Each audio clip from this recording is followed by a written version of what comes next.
Hello friends, स्वागत है आपका एकलव्य कोचिंग क्लासेस में। और हम आ गए वीकली करंट अफेयर के साथ फिर से।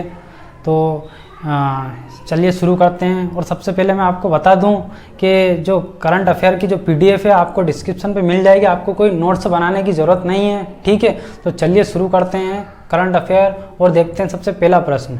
तो पहला प्रश्न देखते हैं। पहला प्रश्न है कि कोविड-19 टेस्ट में जो है टेस्ट कराने में भारत का पहला राज्य कौन बना है। तो कोविड-19 टेस्ट कराने में भारत का पहला राज्य बना है उत्तर प्रदेश। उत्तर प्रदेश में प्रतिदिन 1 लाख से अधिक कोरोना टेस्ट किए जा रहे हैं, ठीक है। चलते हैं अगले प्रश्न की ओर। तो अगला प्रश्न है, शिक्षा मंत्रालय द्वारा जारी रैंकिंग के अनुसार भारत का पहला विश्वविद्यालय कौन सा बना है। तो भारत का पहला विश्वविद्यालय बना है जामिया मिलिया विश्वविद्यालय, ठीक है। कौन सा? जामिया मिलिया विश्वविद्यालय, है ना। यह शिक्षा मंत्रालय ने जो रैंकिंग की उसके अनुसार नंबर 1 पे आया भारत में, ठीक है। और यह रैंकिंग NIRF के अनुसार की गई है। NIRF क्या है? नेशनल इंस्टीट्यूशनल रैंकिंग फ्रेमवर्क, ठीक है। इसका फुल फॉर्म है, ठीक है, NIRF, ध्यान रखना। चलते हैं नेक्स्ट पे। नेक्स्ट है, सृजन पोर्टल ऐप किसने लॉन्च किया है। सृजन SRIJAN, सृजन पोर्टल ऐप किसने लॉन्च किया। तो यह है हमारे वर्तमान रक्षा मंत्री राजनाथ सिंह जी, उन्होंने यह ऐप लॉन्च किया है, ठीक है। और इस ऐप का एक महत्वपूर्ण कारण ये है कि जो विदेशों से हम आयात करते हैं या वस्तुएं मंगवाते हैं, उनकी डिटेल जो है इस ऐप में दी जाएगी कि किस कंपनी का है यह प्रोडक्ट, ठीक है। तो चलते हैं अगले प्रश्न की ओर। और अगला प्रश्न है, किस ई कॉमर्स कंपनी ने एक अभियान चलाया है जिसका नाम है इतना आसान है। इतना आसान है एक अभियान चलाया है, वह किस ई कॉमर्स कंपनी ने चलाया है। वह है अमेजन ने। अमेजन ने एक अभियान चलाया जिसका नाम है इतना आसान है, ठीक है। इस अभियान के तहत जो है जो विक्रेता जो है जो डिजिटल प्लेटफॉर्म पर नहीं है, उन्हें डिजिटल प्लेटफॉर्म पर जोड़ना है अमेजन के माध्यम से, ठीक है। इस ऐप यह जो अभियान है, इस अभियान का यह उद्देश्य है, ठीक है। चलते हैं अगले प्रश्न की ओर। अगला प्रश्न है, किस राज्य के राज्यपाल ने कोरोना कविता काल नामक पुस्तक लिखी है। तो किस राज्य के राज्यपाल ने लिखी कोरोना कविता काल नामक पुस्तक। तो ये है मिजोरम के राज्यपाल। तो मिजोरम के राज्यपाल जिनका नाम है PS श्रीधरन पिल्लाई, ठीक है, नाम याद रखना, PS श्रीधरन पिल्लाई, ठीक है। इन्होंने कोरोना कविता काल नामक पुस्तक लिखी है, ठीक है। चलते हैं अगले प्रश्न की ओर। तो अगला प्रश्न है, भारतीय रेलवे दुनिया के सबसे लंबा घाट पुल का निर्माण जो कर रहा है ना, वह कहाँ पर कर रहा है। तो यह है मणिपुर में। मणिपुर में कर रहा है ये, ठीक है, भारतीय रेलवे। और इसी के साथ यह जो पुल है 111 किलोमीटर लंबा होगा, ठीक है। और साथ ही साथ 141 मीटर इसकी ऊंचाई होगी, जो कि एक 34 मंजिला इमारत की ऊंचाई के बराबर होगा है, ठीक है। चलते हैं अगले प्रश्न की ओर। अगला प्रश्न है, किस देश ने 15 अगस्त को राष्ट्रीय शोक के रूप में मनाने की घोषणा की है। तो यह है बांग्लादेश। बांग्लादेश ने 15 अगस्त को राष्ट्रीय शोक दिवस रूप में मनाने की घोषणा की है। इसका कारण क्या है? इसका कारण ये है कि जो बांग्लादेश के प्रथम राष्ट्रपति थे शेख मुजीबुर रहमान, वह 15 अगस्त 1975 को जो है एक विद्रोह है, उस विद्रोह में उनकी हत्या कर दी गई थी। इस कारण 15 अगस्त को उनकी पुण्यतिथि के रूप में जो है राष्ट्रीय शोक के रूप में मनाया जाएगा, ठीक है। चलते हैं अगले प्रश्न की ओर। तो अगला प्रश्न है, बायोफार्मा विश्लेषण केंद्र का उद्घाटन कहाँ हुआ है। तो बायोफार्मा विश्लेषण केंद्र का उद्घाटन पुणे में हुआ है, जो कि महाराष्ट्र में, ठीक है। देखते हैं अगला प्रश्न। अगला प्रश्न है, किस बैंक ने एक अभियान शुरू किया जिसका नाम है डिजिटल अपनाए। तो डिजिटल अपनाए जो है एक अभियान शुरू किया है, किस बैंक ने किया है? पंजाब नेशनल बैंक, जो कि भारत का पहला बैंक था, है ना, ठीक है।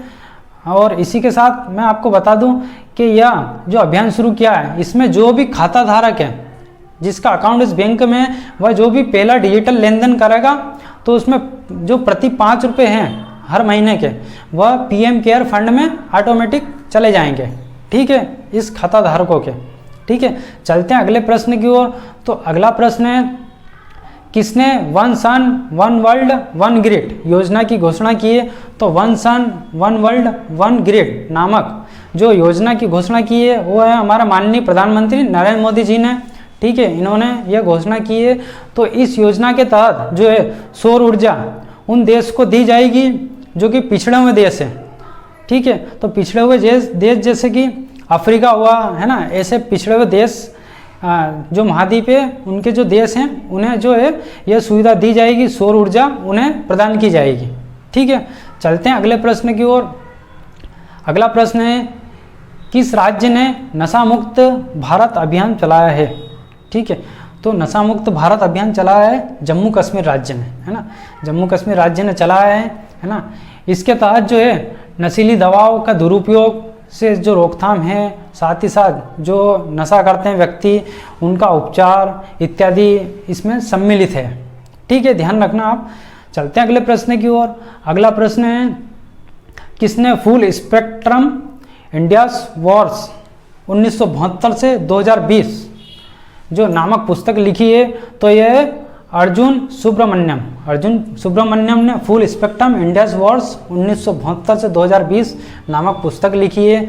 इस पुस्तक में जो है कारगिल युद्ध का वर्णन है, LAC और LOC पे जो तनातनी चलती है उसका वर्णन है, साथ ही साथ इसमें पंजाब में अलगाववादी हिंसा का वर्णन है, ठीक है। इससे पहले भी इन्होंने एक पुस्तक लिख रखी है जो कि 1947 और उसके बाद के युद्ध का वर्णन करती है, ठीक है। चलते हैं अगले प्रश्न की ओर।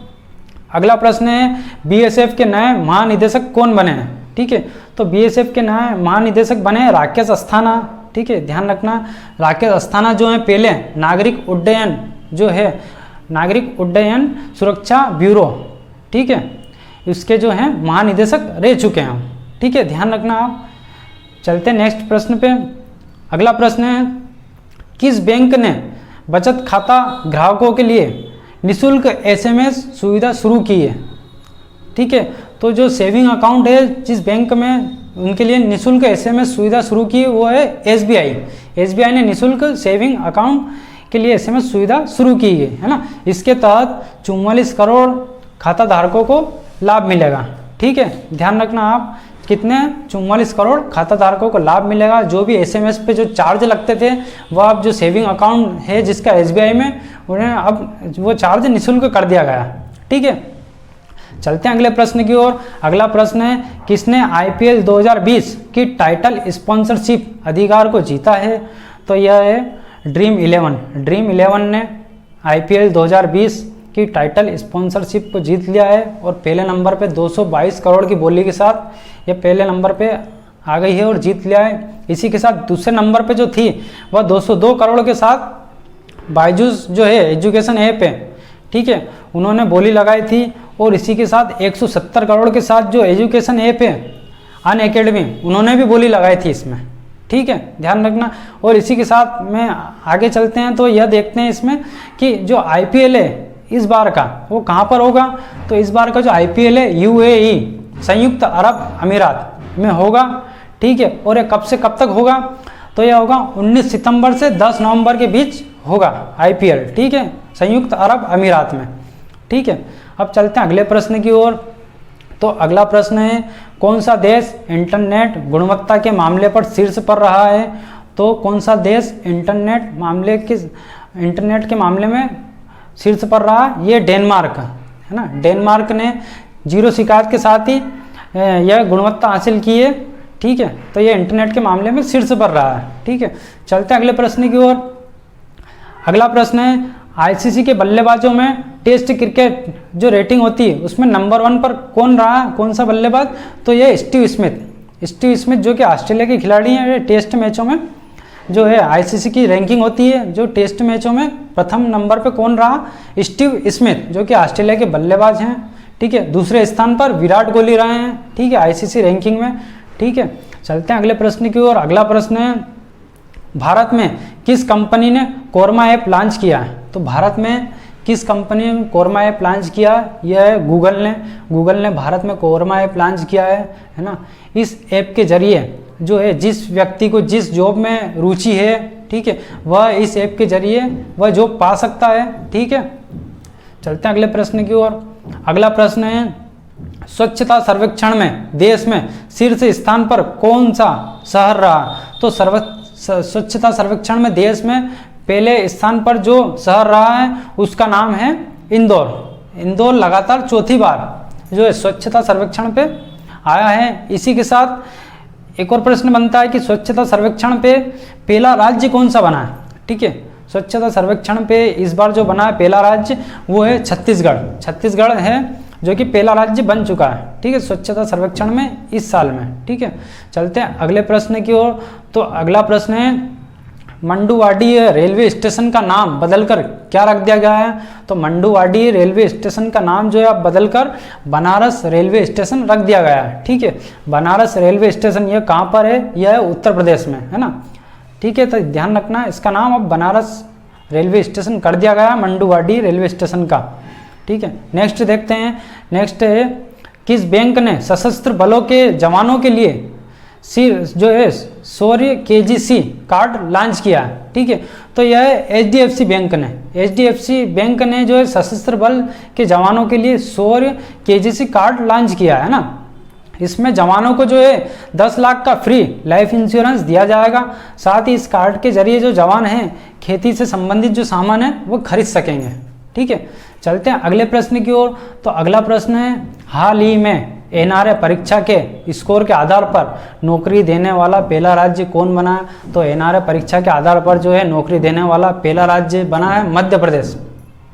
मध्य प्रदेश के माननीय जो हमारे मुख्यमंत्री शिवराज सिंह चौहान ने घोषणा कर दी है कि अब उन्हें NRA के द्वारा नौकरी दी जाएगी नंबरों के आधार पर। ठीक है, NRA क्या है, यह राष्ट्रीय भर्ती संस्थान है, नेशनल रिक्रूटमेंट एजेंसी। ठीक है, यह CET के जरिए कॉमन एलिजिबिलिटी टेस्ट के जरिए एक टेस्ट होगा जिसके जरिए जिस व्यक्ति के या जिस परीक्षार्थी के जो ज़्यादा नंबर होंगे उसी के आधार पर उनका स्कोर कार्ड बनेगा और उसी के आधार पर उसका गवर्नमेंट जॉब में चयन किया जाएगा। ठीक है, चलते हैं अगले प्रश्न की ओर।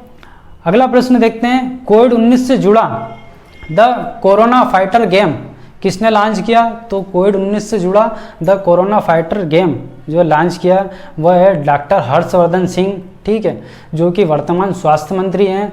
ठीक है, ध्यान रखना इन्होंने यह ऐप लॉन्च किया है। ठीक है, चलते हैं अगले प्रश्न की ओर। अगला प्रश्न देखते हैं किस देश में कोरोना का नया स्ट्रेन D614G पाया गया है। ठीक है, तो किस देश में पाया गया है कोरोना का नया स्ट्रेन। तो यह मलेशिया में। ठीक है, तो यह जो स्ट्रेन पाया गया है कोरोना का, ठीक है, यह जो है यह कोरोना से 10 गुना ज़्यादा प्रभावी है। ठीक है, ध्यान रखना ये। चलते हैं अगले प्रश्न की ओर। अगला प्रश्न है टोक्यो ओलंपिक में भारतीय टीम का स्पॉन्सर्स कौन बना है। तो टोक्यो ओलंपिक में जो भारतीय टीम का स्पॉन्सर्स बना है वह है आइनॉक्स, आइनॉक्स ग्रुप बना है जो कि 2021 में होगा ये ओलंपिक। ठीक है, तो इसी के साथ आज के प्रश्न खत्म होते हैं और मिलते हैं अगली वीडियो में। उम्मीद है आपको वीडियो पसंद आई होगी। प्लीज़ चैनल को सब्सक्राइब कीजिए, वीडियो को लाइक कीजिए। ठीक है, मिलते हैं नेक्स्ट वीडियो में। जय हिंद, जय भारत।